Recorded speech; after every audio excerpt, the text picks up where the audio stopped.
Assalamu alaikum. In the previous part, we were discussing about the interpretation of ABG. We have discussed different theoretical points based on the interpretation of ABG. Now, in this video, we will see examples that are based on that theoretical lines. But before that, let me revise you some values, normal values of ABG. So let's start. pH की normal value है 7.35.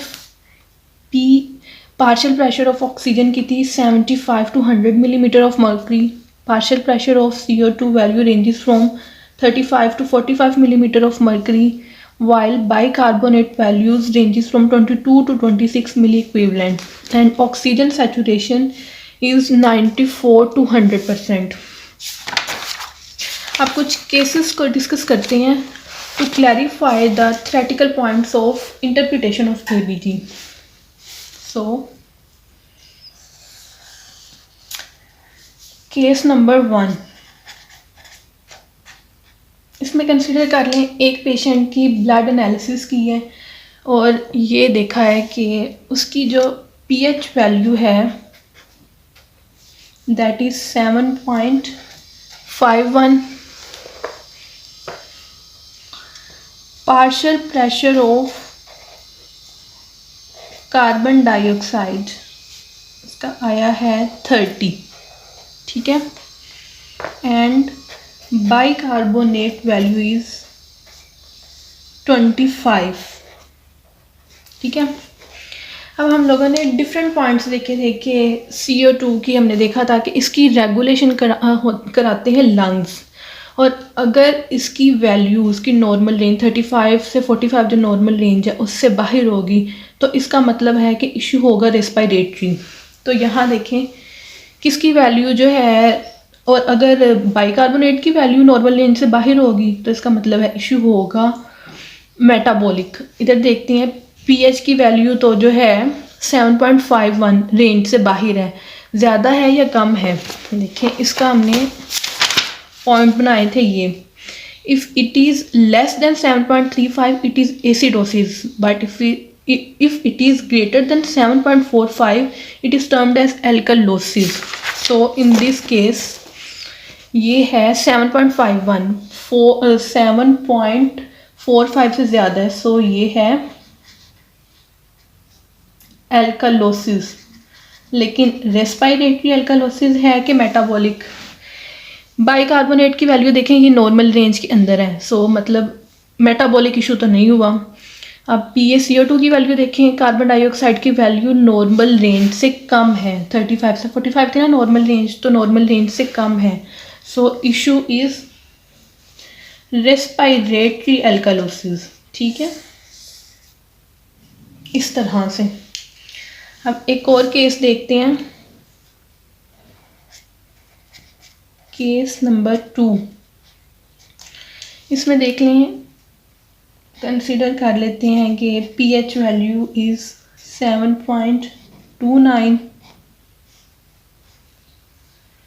Partial pressure of carbon dioxide is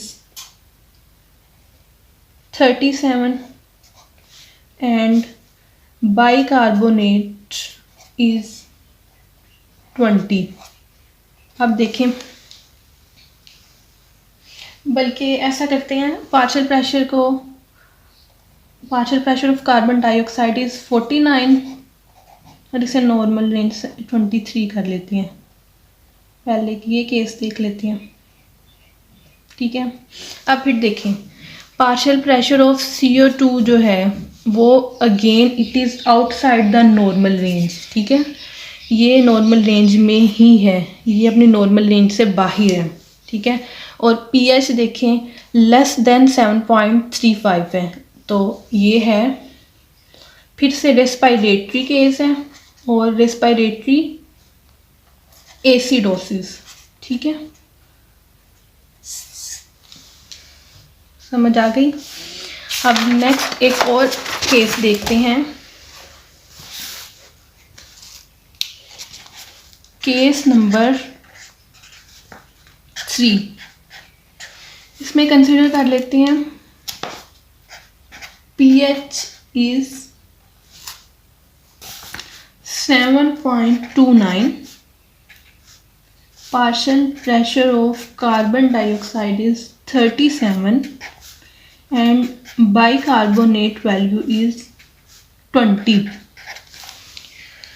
पहले तो pH देख के idea हो गया है कि दिस इज एसिडोसिस। अब देखना है कि प्रॉब्लम मेटाबॉलिक है या फिर रेस्पिरेटरी। उसके लिए हम लोग CO2 और बाइकार्बोनेट की वैल्यूज़ को देखते हैं। CO2 की वैल्यू नॉर्मल रेंज में है, इसका इशू नहीं है। बाइकार्बोनेट की वैल्यू नॉर्मल रेंज से बाहर है। So problem is metabolic acidosis. ठीक है, next one, case number 4।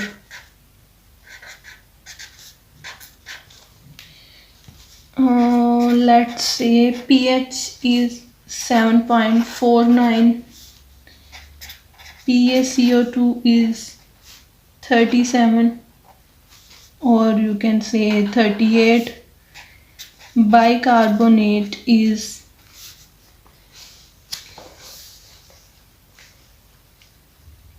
30. Again, the value of bicarbonate is outside the normal range, metabolic case, and pH value is greater than 7.45, so it is alkalosis. I hope आपको ना ये point समझ आ रहे होंगे, clarify हो रही हैं आपके पिछले पॉइंट्स। ठीक है, अब ये तो हमें पता लग गया कि केसेस को कैसे देखना है। Now we have to determine it is compensatory or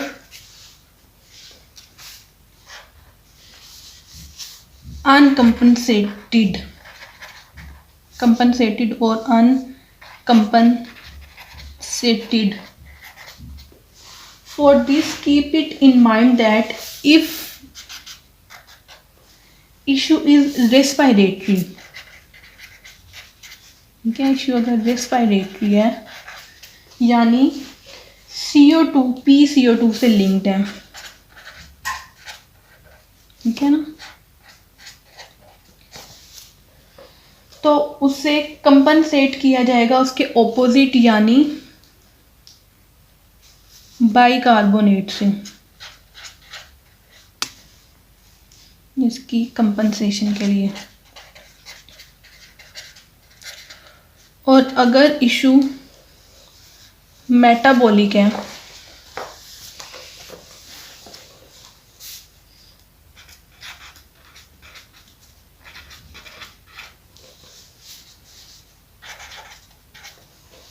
यानी issue is related with ranges of bicarbonate, तो उसे फिर कंपनसेट किया जाएगा विद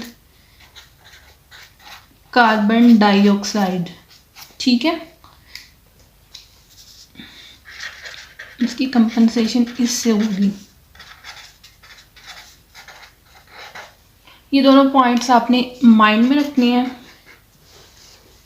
और इसके साथ साथ ये भी माइंड में रखें कि अगर तो